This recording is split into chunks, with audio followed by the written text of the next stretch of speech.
আমরা যারা কোরআন এখনও শিখতে পারিনি, আপাতত এতটুকু কাজ তো অবশ্যই আমাদের করতে হবে।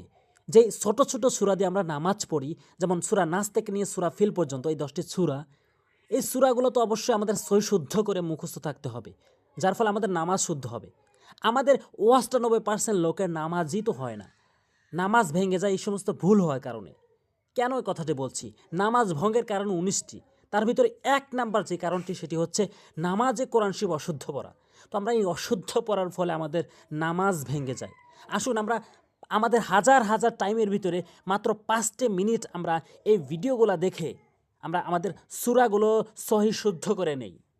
আর ভিডিওতে একটা লাইক দিবেন, কারণ আপনার লাইকের ফলে ইউটিউব ভিডিওগুলো অনেকের কাছে ছড়িয়ে দেয়, যার ফলে অনেকে শিখতে পারবে, এই মাধ্যমে আপনার সওয়াব হাসিল হবে। আসুন আমরা দ্রুত শিখি। প্রথমে আমি তেলাওয়াত করব, এরপর কোথায় কিভাবে আমাদের ভুল রয়েছে, কোথায় কিভাবে টেনে পড়তে হবে, কিভাবে উচ্চারণ করতে হবে, কিভাবে সুর দিয়ে পড়তে হবে, সেই বিষয়টি নিয়ে কথা বলবো। প্রথমে একটু তেলাওয়াত শুনুন, যদি লাইক হওয়ার যোগ্য হয় তাহলে একটু লাইক করে দিবেন। أعوذ بالله من الشيطان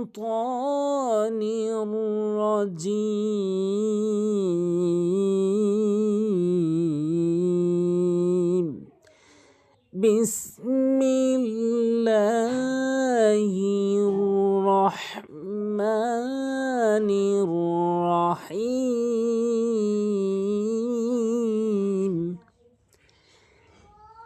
إذا جاء نصر الله والفتح ورأيت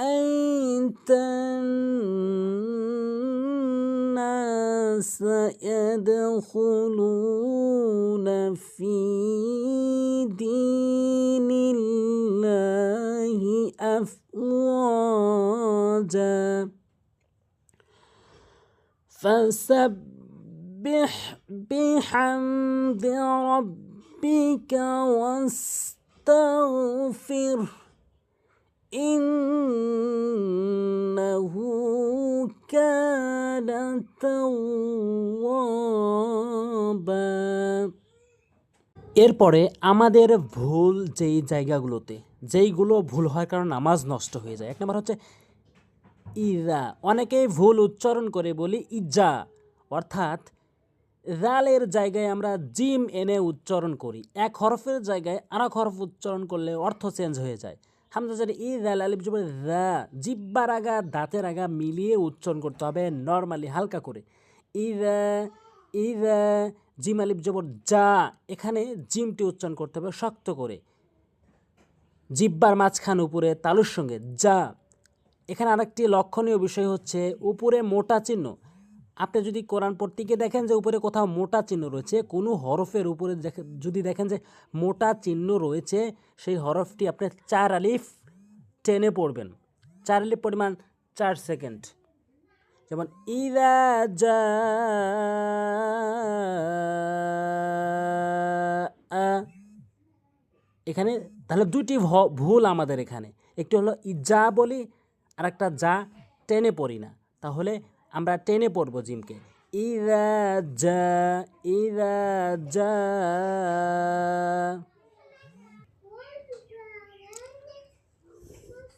হামজা জবর আ, ইজা জা আ, ইজা জা আ, এভাবে পড়বো।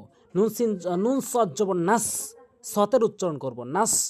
র লাম পেশে রুল, লাম খারাজ জবর ল। অনেকেই ভুল করে বলে লা, লাম খারাজ জবর লা বলে, এখানে ল বলতে হবে। কেননা আল্লাহ শব্দটির ডান পাশে, কথাটি মনে রাখবেন, আল্লাহ শব্দের ডান পাশে যদি জবর আর পেশ থাকে তাহলে আল্লাহ আল্লাহ বলতে হবে, রুল ল বলতে হবে, লা বলা যাবে না। তাহলে এখানে রুল ল আর লামকে 1 আলিফ অবশ্যই টেনে পড়বেন। খারা জবর খারাজে দেখা মাত্রই আপনি 1 আলিফ করে টেনে পড়বেন। নাসরুল্লাহ ইযা জাআ নাসরুল্লাহি, হাজের হি হরকতের উচ্চারণ দ্রুত পড়তে হয়। ওলাম জবর ওয়াল, ফাতা জবর ফাত, হাপেশ হু, ওয়াল ফাত হু। ওয়াকফ করলে ওয়াল ফাতহ এভাবে পড়ব। ইযা জাআ নাসরুল্লাহি ওয়াল ফাতহ, এভাবে আমরা আয়াতটি তেলাওয়াত করব। এরপর দ্বিতীয় আয়াত, ওয়ারাআই, অজবর র জবর র হামজা ইয়া জবর আই, ওয়ারাআই, এখানে কোনো টান নেই। তানুন জবর তান, নুন আলিফ জবর না, তা দিয়ে নুনকে যে ধরলাম তাসদীদের কারণে। আর নুনে মিমে যদি কখনো এই কালাওয়ালা তাসদীদ চিহ্নটি দেখেন, আপনি ওয়াজিব গুন্না করবেন। ওয়াজিব গুন্না হচ্ছে নাকের ভিতরে নিয়ে পড়া। তান, এভাবে গুন্না করবেন। আর গুন্না আর টানের ভিতরেই সুর দেওয়া সম্ভব, সুর রয়েছে।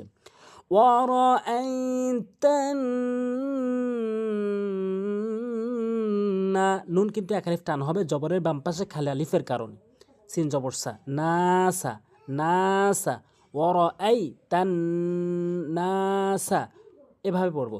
ইয়া দাল জবর ইয়াদে, অধিকাংশ লোক এখানে 98% লোক এখানে ভুল করি, ইয়াদো হলু না বলি, ইয়াদো বলি। এখানে ইয়াদো তো বলা যাবে না, বলতে হবে ইয়াদে। কেন? এখানে কলকলা হরফ 5টি, কলকলা একটা পরিচয়ের নাম, সেই হরফ হচ্ছে 5টি, কফ ত বা জিম দাল। মনে রাখবেন এই বিষয়টি, অধিকাংশ লোকের ভুল হয়। কফ ত উপরের দিকে সাউন্ড হবে। এই 5টি হরফের উপরে যদি আপনি জজম চিহ্ন দেখেন তাহলে ধাক্কা হবে। আর এই ধাক্কাটা দুটি দিকে হয়, উপরের দিকে হয় এবং নিচের দিকে হয়। এখানে নিচের দিকে হবে, বা জিম দালের ক্ষেত্রে নিচের দিকে, কফ ত হচ্ছে উপরের দিকে। তাহলে দাল রয়েছে ইয়াদে উচ্চ হবে, ইয়াদে হবে, ইয়াদো হবে না, ইয়াদে হবে, ইয়াদে। খ পেশ খু, লাম পেশ লু, লু কিন্তু এক আলিফ টেনে পড়তে হবে মোদের হরফ হিসাবে। পেশের বাম পাশে জজমালা ওয়াও আসছে সেজন্য। ইয়াদখুলুনা, ফায়াজিরে ফি, দালিয়াজিরে দি, ফি দি। এখানে যে ভুলটা করি সেটা হচ্ছে একটি হরফ টানলে আর একটি হরফ টানে না, এখানে দুইটি হরফ টান রয়েছে, ফি দি, এভাবে টেনেবেন। ইয়াদখুলুনা ফি দীনিল্লাহি, নীল্লা, এখানে যে ভুলটি সেটি হচ্ছে নিয়ম। আল্লাহ শব্দ ডান পাশে জের থাকলে আল্লাহ শব্দকে লা বলতে হবে, লা বলতে হবে, ল বলা যাবে না। এখানে আল্লাহ শব্দের ডান দিকে জের রয়েছে, তাই লা বলতে হবে, ল বলা যাবে না। এটি একটি নিয়ম, মনে রাখবেন। দীনিল্লাহি, হামজা ফা জবর আফ, ও আলিফ জবর ওয়া, আফ ও, জিম আলিফ দুই জবর জান, আফ ও জান, ওয়াকফ করলে আফ ওয়া জা, আফ ওয়া জা, এভাবে উচ্চারণ করবেন, আফ ওয়া জা। তাহলে কি হলো? ওয়ারাআইতান নাসা ইয়াদখুলুনা ফি দীনিল্লাহি আফওয়াজা। এখানে জিম কিন্তু আপনি এক আলিফ টানবেন, কেননা দুইটি জবরে ওয়াকফ করলে একটি জবর থাকে, তখন আপনি এক আলিফ টেনে পড়বেন। এই নিয়মটির নাম হচ্ছে ইয়াওয়াজ। দুটি জবরে ওয়াকফ করলে একটি জবর বাদ দিতে হয়। তারপরে ফাজর ফাসিন বা জবর সাব বা হাজরে বিহ, অনেকেই বলে বিহ, বিহ বললে সঠিক উচ্চারণ হবে না, ভুল উচ্চারণ, বলতে হবে বিহ। এখানে বড় হাইনে উচ্চারণ করতে হবে, ফাসাব্বিহ, বাজরে বি, হামিম জবর হাম, বিহ হাম, এভাবে বিহ বিহাম, দাল জেরে দি, বিহামদি, রবা জবর রব্বা জেরে বি, কাব জবর কা, রব্বিকা, ও সিন জবর ওয়াস্তা, গইন জবর তাগ, ওয়াস্তাগ, ফা র জেরে ফির, হা পেশ হু, ওয়াস্তাগফিরহু, ওয়াস্তাগফিরহু, ফাসাব্বিহ বিহামদি রব্বিকা ওয়াস্তাগফির